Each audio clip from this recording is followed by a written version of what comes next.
Vamos de volta com o MG1.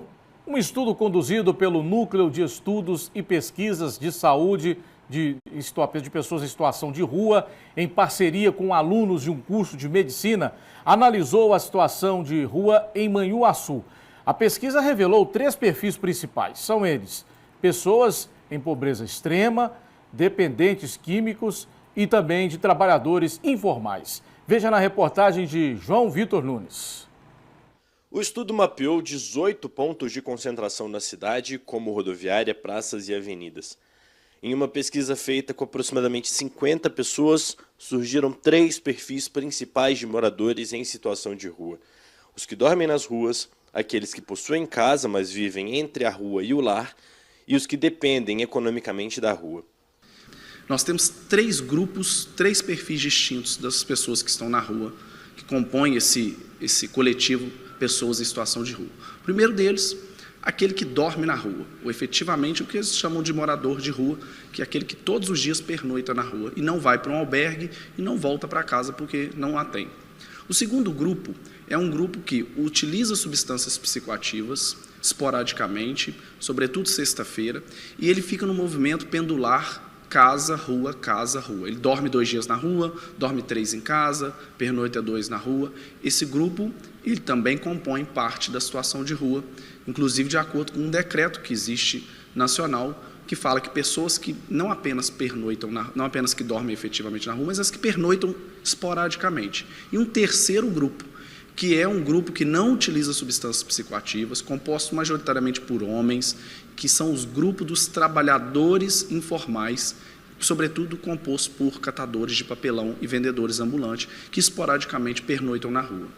Observar o que essas pessoas precisam, como é o dia a dia delas, como é a vida delas, o histórico delas, que são todas essas coisas que normalmente você pergunta na anamnese. Então, só que o problema é, essas pessoas elas não necessariamente procuram os postos de saúde, elas não procuram cuidado. Muitas delas que a gente perguntou tinham problemas de saúde que não eram cuidados, muitas vezes em caso extremo, ou que eram encontradas passando por um desespero que elas procuravam o posto de saúde. O estudo indicou 3 localidades onde as pessoas em situação de rua ficam em Manhuaçu. O principal deles é a rodoviária, na região da Baixada. Os outros 2 pontos, o bairro Coqueiro e também a região central, na Praça Cordovil Pinto Coelho, onde ficam grande parte desses moradores em situação de rua. Nós fizemos esse mapeamento territorial. Foram observados 18 pontos de concentração. Os eixos, quais são os eixos principais que ordenam essa organização espacial deles?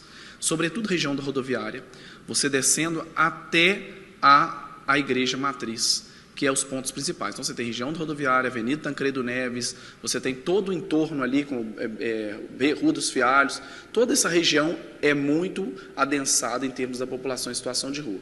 Você vem descendo para o centro e a grande concentração acontece entre rodoviária e a igreja matriz, que é a Praça Cordovil Pinto Coelho. Os dados revelam que 85% dos entrevistados são homens e 57% não possuem sequer o ensino fundamental completo.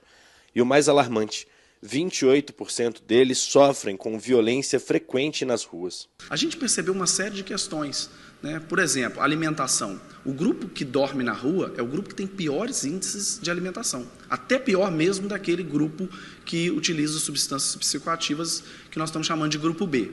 O grupo A, que é o grupo que dorme na rua, tem piores índices de alimentação, piores índices de documentação, é um grupo que sofre mais violência na rua, então é o que tem piores índices. Quando a gente foi observando que há uma proximidade com a casa, ou seja, ele pernoita de vez em quando, ou ele está numa instituição de acolhimento, os índices melhoram, a vulnerabilidade social diminui, ainda que tenha o uso de substâncias psicoativas. O relatório completo foi apresentado às autoridades locais com diretrizes que incluem mais apoio social e campanhas de conscientização sobre a realidade das ruas.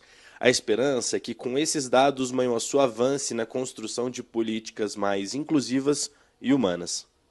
Quando essas políticas públicas, propostas por esse diagnóstico levantado por essa instituição de ensino, isso vem trazer para nós novas alternativas, Aquilo que talvez o município ainda não pensou, ou pensou e não conseguiu executar, isso, de certa forma, traz um benefício muito grande para as pessoas em situação de rua. Então, tudo isso precisa ser trabalhado num todo. E esse diagnóstico veio justamente para somar, Veio nos entregar essas informações a fim de que agora nós tenhamos um novo direcionamento para ações mais efetivas com a população de rua.